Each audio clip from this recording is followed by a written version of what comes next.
All right, today we're gonna do one of the most common repairs I do, and that is a broken shackle off of a utility trailer or camper. This is a really, really common thing that happens, and it's always the same thing. At some point, the axle hits the frame and breaks through your shackle. Happens constantly. You're gonna be doing these if you're in the mobile welding business.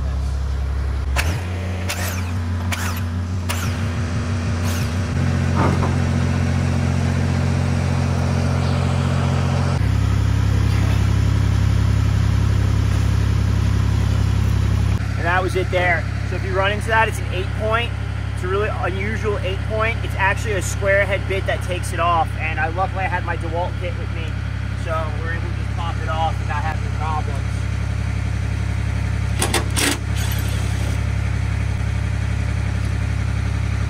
Yeah, this thing broke quite a while ago.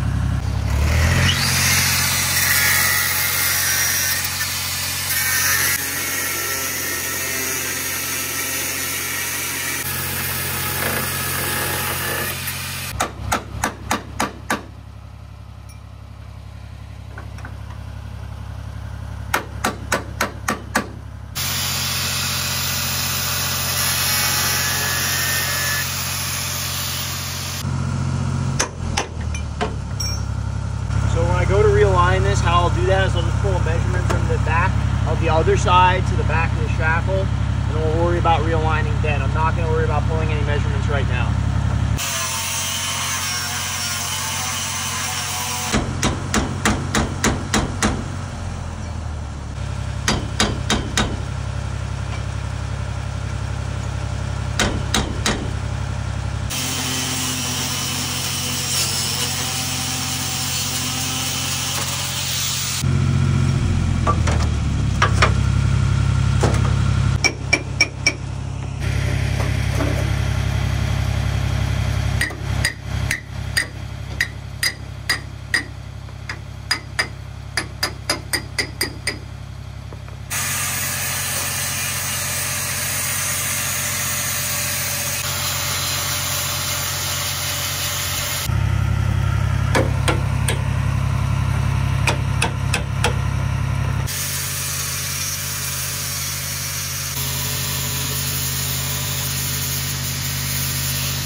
There's a cross member here, and I could just slip it in, and this would be the lazy thing to do, would be to put it in like that, but I got no way to weld it up into the frame here and give it more reinforcement. So I think what the right thing to do is to flip it this way, and then that way I can weld this seam out, and then I can just notch around this, let the angle slip up around it, and that should be pretty good. But I am going to cut probably like 4 inches off of this though, because it's just a little much. You don't need that much. So yeah, we're gonna do a foot. I think a foot looks good.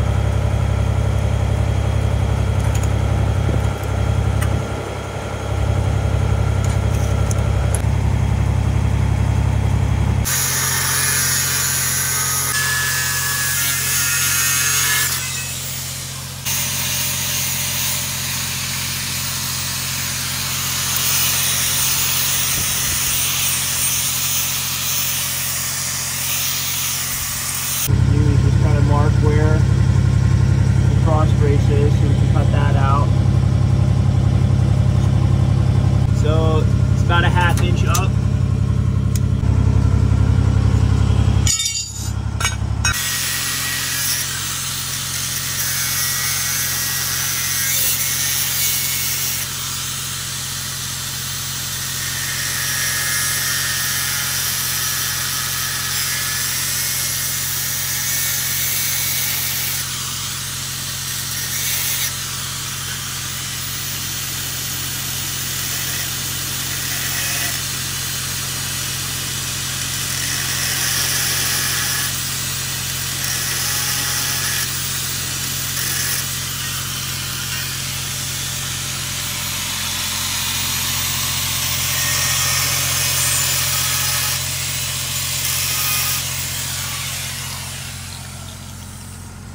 So it's pretty tight on there. We did a pretty good job of fitting that.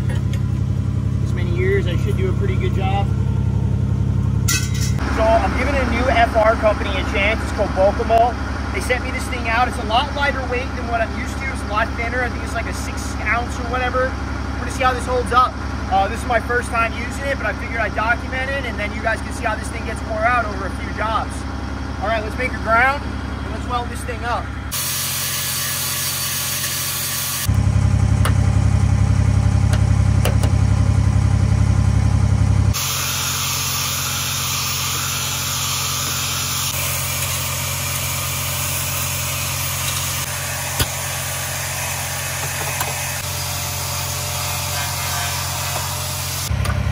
That Temco Industries toe jack. My buddies over at Temco sent me this over, told me to test it out. It's been a great little unit. I've used it probably a dozen times since they've sent it. What I really like, besides the toe jack, is how big the surface is up here. It gives me a little more peace of mind when I'm underneath of a piece of equipment or a trailer. This is the oh fuck, something's really gone wrong jack. So hopefully if something goes wrong, it lands on this and it doesn't kill me. So we're going to put it to low OCP, go low right into that about 70 amp range. We are on DCEP, which is electrode positive. So let's go ahead and see if it burns through or not. So we're most likely just going to tack with the 6010 because it's a little bit easier. I don't have to bend nothing or shift nothing in this repair because the 7018 is just a bastard to restrike. I'm sure you guys have seen me sit there and tap fucking 7018 for 35 minutes just to get it to strike once. Where 6010, you touch it, it goes.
So you can see we blew out right there.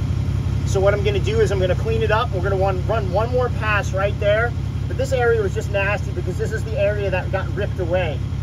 So I'm actually gonna, you can see how nice the welds came out over here, over here. Really the welds all came out really good everywhere else except for right there. Like I said, that's because that's the ripped metal and we're probably grabbing some rust from the inside of the frame. So what I'm gonna do is I'm gonna buff that off, and I'm gonna run a bead from there to there, fill it in, and then we're gonna get our hanger back on.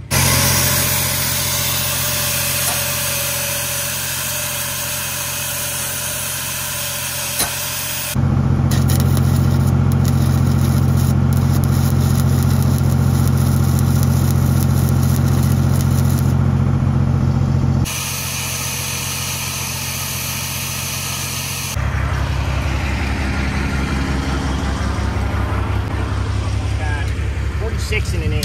Okay. So we come over to our 46 and an 8. Do a little mark, a little too far in. Take our speed square.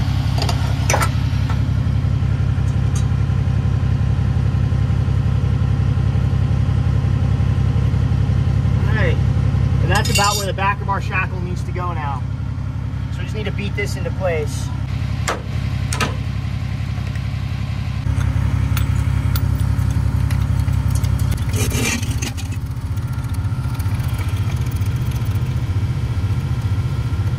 Okay, luckily I don't need to do too much finagling. It lined right back up the way it was supposed to.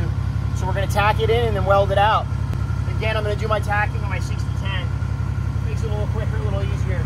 Now, like I said, if I had to bend parts back into position and align something, I would tack with 70-18, because 70-18 is a more flexible weld. 60-10 is a little more brittle.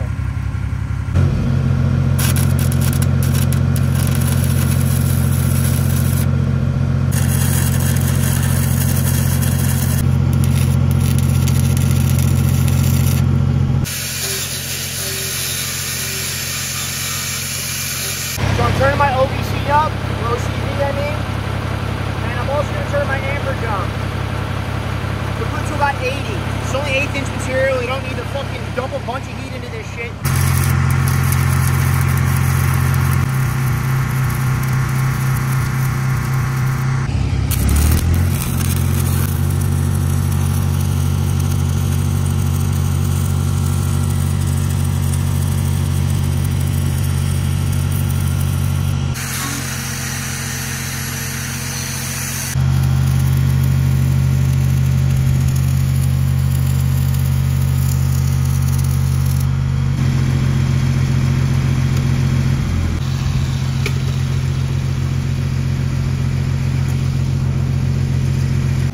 That the motherfucker's got porosity in the middle of the goddamn well. Fucking old shitty well rod. Fuck.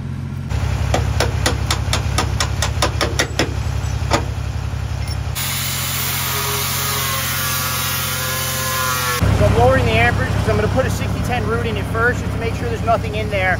That if there is, the 60-10 pulls that shit out.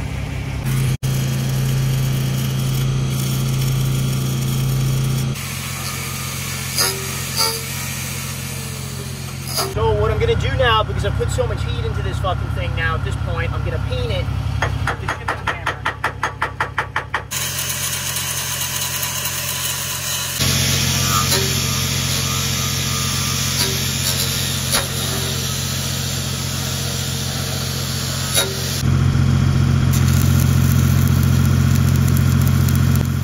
So I didn't fast forward this portion of the video so you can see how I was moving my wrist. Going to the top, and then whipping it back down into the bracket. To the top, whipping it back down. Just very quickly. That way I can manipulate the puddle and make sure these two pieces of metal get tied in really well together.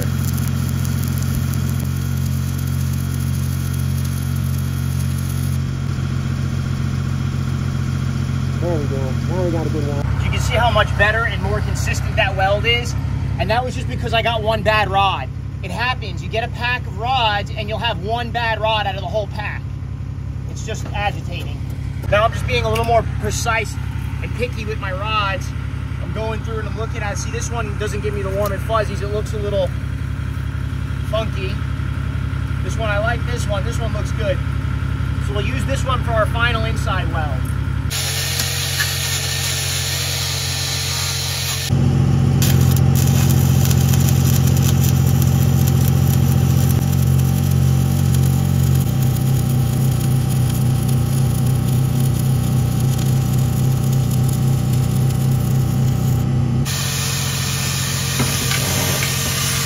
that came out pretty perfect.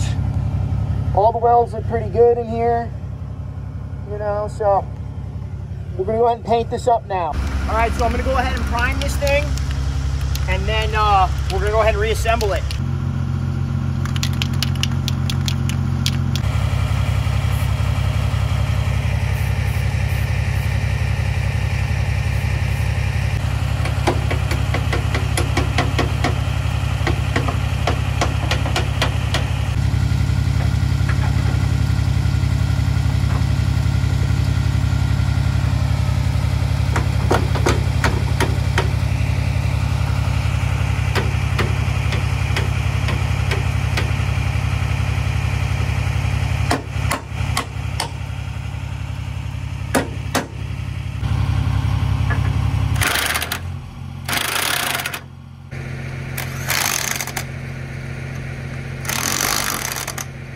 All right, guys, that's the end of this repair. It all turned out good. The customer seems happy. So I'm gonna get out of here. If you like what you saw here today, that's great, like it. If you don't like it, well, you know what to do. Go fuck yourself. All right, have a great day. I'll see you on the next one.